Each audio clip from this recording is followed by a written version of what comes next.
Straight ahead on CCX News, the city of Plymouth in the hockey limelight. We'll show you the international event set to get underway. Plus, an international trip for a Brooklyn Park lawmaker. Why Melissa Hortman is in Germany. And later, the fall musical at Champlin Park that gets some laughs and makes you think about bathroom humor. CCX News starts right now. Hello and thanks for joining us. Hockey teams from across the United States and Canada will be in Plymouth this weekend for the USA Sled Hockey Classic. And as Eric Nelson reports, the event is highly competitive and an important draw for local businesses. It should be a great weekend and see a lot of smiles on a lot of faces, and just the competitiveness will be at a high level. The Plymouth Ice Center will be the center of the sled hockey universe this weekend. It is a big deal, yep. North America's top sled hockey teams are sliding into town for a 4-day tournament. Each year it's grown. It started in Colorado and Denver as the Avalanche hosted the first one, and it's grown ever since. There are 28 teams competing in the 8th annual event, including 2 from Minnesota. They all have NHL affiliations. It's really nice that the NHL has tied their name to this tournament. It's grown awareness. The athletes might be disabled, but that doesn't stop them from putting on quite a show. Simply put, they can play. They've maybe grown up with a disability, or it happened to them throughout their life, and this gives them an outlet and another way, a chance to play a sport that they love and be a part of a team.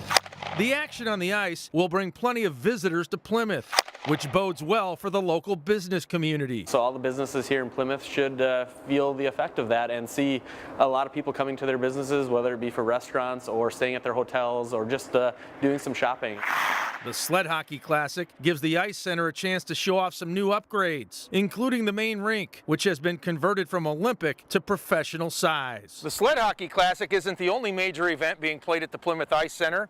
In March, the USA National High School Hockey Tournament will also be staged at this venue. In Plymouth, I'm Eric Nelson, CCX News. And the Sled Hockey Classic begins at 4:45 p.m. Thursday and runs through Sunday at the Plymouth Ice Center. Admission is free. Also in Plymouth, the city's planning commission will get their first look at a proposal for an indoor soccer training facility. ProConnect Coaching Academy would occupy space in an industrial park near a dog daycare and the Sky Zone trampoline park. ProConnect says it caters to kids ranging from 9 to 18 years old with an emphasis on the developmental ages, which it believes to be between ages 11 and 15.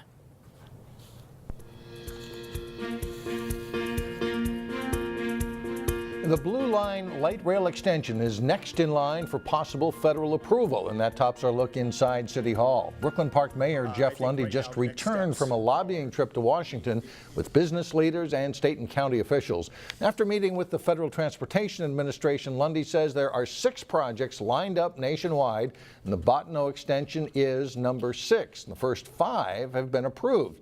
He says the next key steps are to negotiate with the BNSF Railroad to use the railroad's right-of-way and to get some funding approved in the 2018 federal budget. We're going to become a Purple Heart City, the first one in Hennepin County.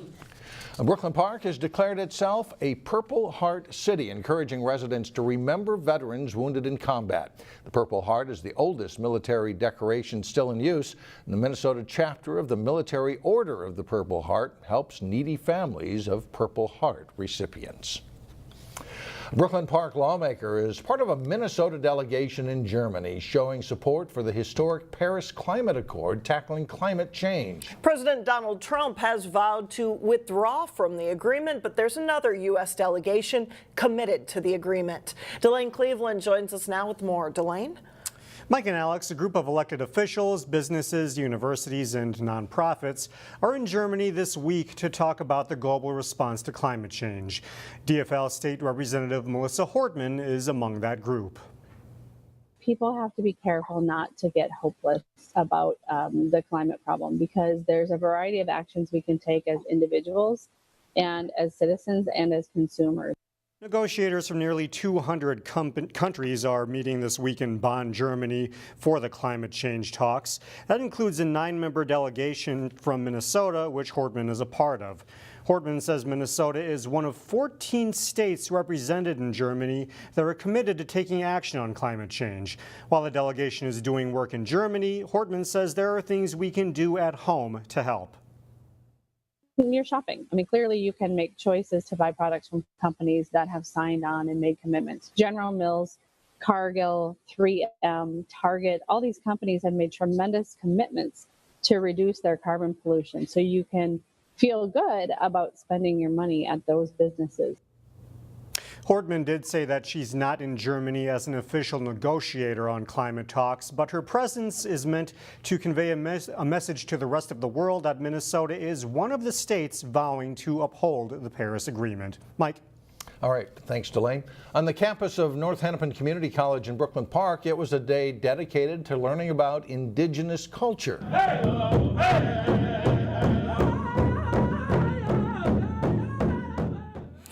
The drum is sacred for American Indians, and a drum group performance was one way to share a cultural tradition with others on the North Hennepin campus. Burning sage is also used to cleanse, and that was shared with the group as well. Today's Indigenous Community Day is a way to build understanding and foster some support for American Indian students. A lot of people forget that we're on Indian land. So that when the settlers came here, like nobody even took the second chance to think about whose land we're on.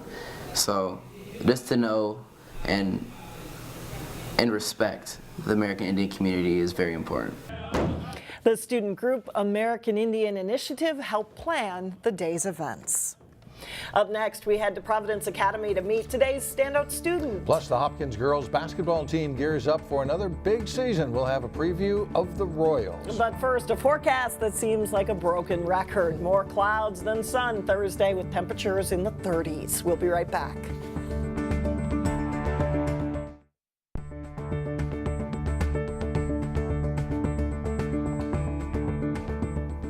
The New Hope Police are once again sponsoring a holiday toy drive. New unwrapped toys can be dropped off at the New Hope Police Station. Toys for children of all ages will be accepted, though there's an especially big need for teen gifts. The toy drive coincides with the City of New Hope's holiday food drive.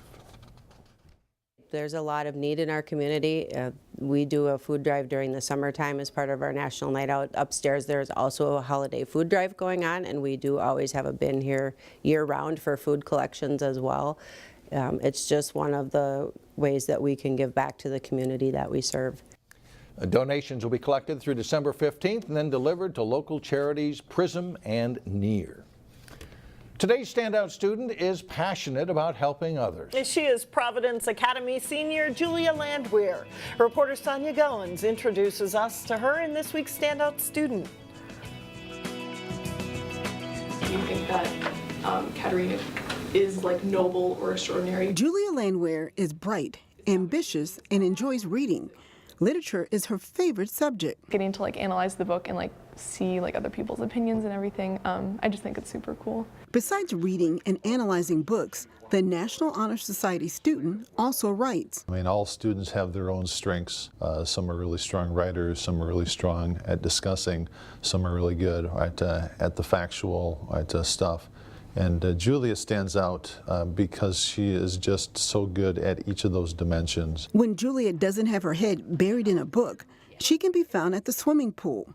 The Maple Grove resident has been swimming since she was 11, and she's now on the Providence swim team. I swim sprint freestyle, so I do the 50 and the 100-yard freestyle, and then usually like some relays too. The training and competitiveness of the sport are some of the things that drive Julia to do well. I just find like a lot of like strength in, because I think it's so cool to kind of see how you can put in like months and months of training and then like see actual like visible results at the end of the season. Julia is also focused on giving back. She participates in a school program whose goal is to help out in the community. We try to do outings either once or twice a month to just like service organizations like around the metro. Julia hopes the program expands. She wants others to experience the joy of giving. I just think it's such a cool feeling. I love like really getting involved like with other people's lives and just like learning more about where different people come from. In Plymouth, Sonia Goins, CCX News. Sometimes one of the toughest questions for students to answer is, what do you want to be when you grow up? As students in the Highview Alternative program got a step closer to answering that question in a speed networking event Wednesday. Students interviewed a variety of professionals about their careers, which included military members, real estate agents, and even a representative from CCX News, our Shannon Sladden. It is such a successful event. The kids absolutely love it, and the community members absolutely love it. It's super cool. After today's speed networking event, students will participate in a college fair and develop a career path for themselves. Still ahead, a musical at Champlin Park that may get you to think and laugh about public bathrooms. But first, the Park Center's CI Division adapted soccer team is all set for this weekend's state tournament. John Jacobson with the details next in sports.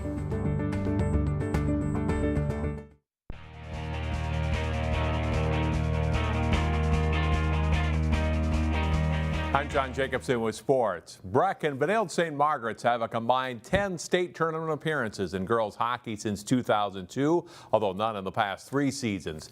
Tuesday night, the Mustangs and Red Knights renewed their Highway 100 rivalry. Season opener for Benilde, home opener for Breck. First period, Breck on the power play. Big scramble in front of the Benilde net off the shot from the point. Finally, number 8, Sadie Lindsay knocks it in for a goal.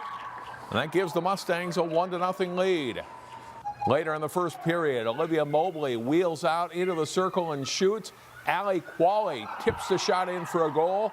Mustangs lead 3-0 after 1. Second period. And it's a pass for Ashley Halverson here. And she will go in and net her first goal of the season. Mustangs add 2 more goals in the period, 1 more in the third. They blank Benilde 7-0. Breck is now 1-1 on the season. They host Maple Grove Saturday afternoon. It is state tournament week in adapted soccer. Jay Wilcox has more with the Park Center CI Division team. The Pirates, seen here practicing against a team of District 279 staff members, will be aiming for a 3rd straight state title. And it wasn't necessarily a team that was expected to be this strong this fall. It's been a really unexpected season. We graduated all of our defensive players and our goalie last year, so we kind of had to rebuild the defensive end of our team, and took us a couple of games to figure out who could play where. Paige Faber really deserves kudos this year. She's been a starter for 5 years as a forward and knew we needed a goalie, and she stepped into net for us this year as a senior. The players who come from throughout District 279 and are called Park Center for the fall season have had a great time building a 9-1-1 record. It's so much fun. We have a really good season. We passed the balls. It was good. I liked playing out, but I wanted to play goalie, so I got my dream to play goalie. This weekend's state tournament brings a chance for a three-peat for the Pirates, but it isn't their main topic of conversation. A three-peat would be really nice, but our goals are always to play our best, to have good sportsmanship, and to play in a medal game. And if we do those things, I'm really happy with the season. You can't win a state championship every year, and I don't like going in with a target on our back. I don't like being the team that everybody's aiming to beat. Park Center's ready to have some fun and maybe bring home some hardware this weekend. Jay Wilcox, CCX Sports. The Pirates play Burnsville, Farmington, Lakeville in their first tournament game Friday at Stillwater High School. Robbinsdale Hopkins is the #1 seed from the North Division in the PI Division tournament. Local girls basketball teams are now into practices and tryouts for the season. Hopkins should be in the mix for a state title again this winter. The Royals were young last season and lost in the state Class 4A championship game. Here's Jason Malillo with a season preview of the Royals. There's no easing into the season for the Hopkins girls basketball team. Preseason practice is intense right away. We want to make sure it's very difficult. We want to weed people out and make sure that they understand this is a journey, it's a marathon, and we're going to get after it pretty good. It makes us better at the end of the day. At the moment, of course, it's hard because it's like, wow, we're tired, and that's all you really think about. But you have to take that out of your mind and just work through it. The Royals will be a top team in Class 4A again this winter. With 4 or 5 starters from last season coming back, Hopkins will have experience and depth. The question is who will continue to step into the leadership role. You never know. I mean, leadership you can't appoint. You either have it or you don't. We have a lot of experienced players coming back, but whether we have that mental toughness is another thing. On game nights, the Royals will continue to do what they do, playing suffocating defense and pushing the tempo. All of us try to take as much pride as we can into playing defense. That's one of our strong suits, to pressure teams and get steals and all that kind of stuff. So we take a lot of pride in our defense. It's like last year, we had like a ton of guards. So I think our technique this year is just guard play and running the floor. Hopkins hopes and even expects to be playing in the last game of the season at Target Center. But these girls don't take it for granted. The work is put in every day to make that happen. Jason Malillo, CCX Sports. Hopkins opens the season November 28th at Becker and plays Centennial December 2nd in the Breakdown Tip-Off Classic. Alex and Mike, back to you. All right, thanks a lot, John. Still ahead, Misery in the Stalls. The musical that will have you laughing at a very uncomfortable situation. So when you gotta go see the newest production at Champlin Park. Here is Neil Persley to explain. Water's worth its weight in gold these days. No more bathrooms like in olden days. You come here and pay a fee for the privilege to be. In a future dystopian setting, the world is running out of water and private bathrooms are a thing of the past. All restrooms are owned by a single corporation which imposes a fee for their use. I particularly enjoyed Cecily Gaspar's performance as Miss Pennywise, who's in charge of public amenity number 9. So it's also a satire of like political corruption, and I think just like, I don't know, it's a good show for now times, like coming in, relating it to the world, and it's a super funny show. This is blown up out of proportion and it's like really over dramatized, but a lot of the things are very relatable to what's going on right now. The play combines an outrageous situation with elements of dark comedy. Mix in a shot of overdramatic teenaged angst, drawing parallels to how they've been brought to understand society, and you have Urinetown. All the poor people are wanting to kill Cladwell's daughter, who is the CEO of this big corporation, and we really want to get revenge, and the only way we see that could happen is if we kill this girl. The play stereotypes the evil big corporation with an unmistakable pro-communist bent. The performances by the students are well done and heartfelt. From Champlin Park High School, Neil Persley, CCX News. Urinetown is on stage this Thursday, Friday, and Saturday at Champlin Park High School. All shows start at 7:30. Looks interesting, It doesn't does. it? Singing with a plunger in your hand. Yeah, how does that go, right? That does it for us. Thanks so much for joining us. And we'll see you back here again tomorrow starting at 4.